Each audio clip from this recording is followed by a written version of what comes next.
ক্রিকেটে একটা কথা আছে, captain leading from the front. দলের অধিনায়কেরা সামনে থেকে নেতৃত্ব দিলে দলে বাড়ে সক্ষতা।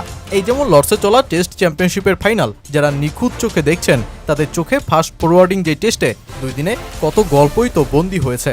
অজি অধিনায়ক পেট কামিন্স 300 উইকেটের মালিক হলেন ওদের যেই ম্যাচে সবচেয়ে ভোগানো কাগিসো রাবাদার উইকেটটা নিয়েই। সাথে লর্ডসে অধিনায়ক হিসেবে 43 বছরের পুরনো এক রেকর্ড ভেঙে সেরা বোলিং ফিগারের জন্মটাও তো করলেন এই পেসার।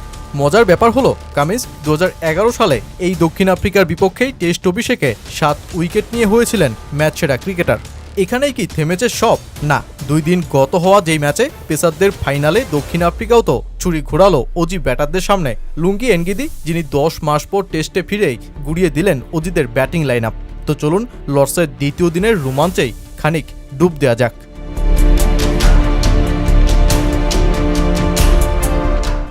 মাত্র 43 রানেই 4 উইকেট হারিয়ে দ্বিতীয় দিন শুরু করে দক্ষিণ আফ্রিকা। দলটাকে ফেস করতে হচ্ছিল টেস্টের ভয়ঙ্কর 3 pacer Pat Cummins, Josh Hazlewood ও মিচেল স্টার্ককে। তাই যেই মাঠে রাবাদা, মার্কো জেনসনরা কাঁপিয়ে তুলেছেন, সেখানে দ্বিতীয় দিনে যে অজি এই 3 ট্রয়ির উৎসব চলছে তা ছিল অনুমেয়।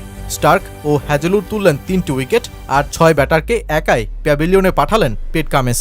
আর কামিন্সের যেই 6 উইকেট তুলতে খরচ মোটে 28 রান, যা কিনা লর্ডসের এই মাঠে 141 বছরের টেস্ট ইতিহাসে কোনো অধিনায়কের সেরা বোলিং ফিগার। সাথে আরও একটা বিরল রেকর্ডও তো করে নিল অস্ট্রেলিয়া। স্টার্ক ও নাথান লিওন, যারা 300 উইকেটের গন্ডি টপকেছেন আগেই, এবার কামিন্সও ছুলেন সেই মাইল ফলক। আর তাতেই টেস্ট ইতিহাসে একসাথে এক দলে 3 বোলারের লড়াই দেখা গেল, যাদের টেস্ট উইকেট সংখ্যা 300+।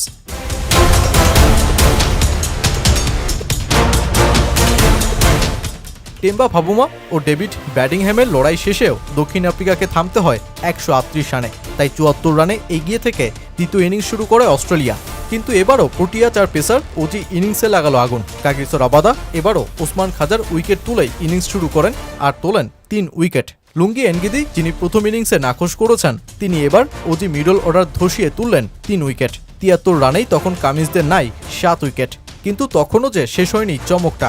বল রেখে এবার ব্যাট হাতে অ্যালেক্স ক্যারিকে দুর্দান্ত সঙ্গটাই যে দিলেন মিচেল স্টার্ক। দুজনার জুটি গড়িয়ে যায় 61 রানে। অ্যালেক্স ক্যারিও ফিরলেন, কিন্তু প্রোটিয়াদের ক্যাচ মিসে ঠিকই 47 বলের ইনিংস খেলে অপরাজিত হয়ে মাঠ ছাড়েন স্টার্ক।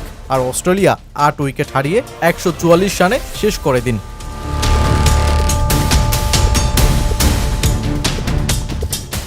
দ্বিতীয় দিন শেষে অস্ট্রেলিয়া এখনও 218 রানে এগিয়ে। তৃতীয় দিনে ফাস্ট ফরওয়ার্ডিং যে টেস্টের ফলাফলও চলে আসতে পারে। তবে যে দিনটা দক্ষিণ আফ্রিকার জন্য হতে যাচ্ছে সবচেয়ে কঠিনতম একটা দিন, কেননা চ্যালেঞ্জিং যেই উইকেটে অজি পেসারদের সামনে দক্ষিণ আফ্রিকাকে লর্ডস ইতিহাসের 4র্থ সর্বোচ্চ রান তাড়া করেই জিততে হবে যে ম্যাচটা।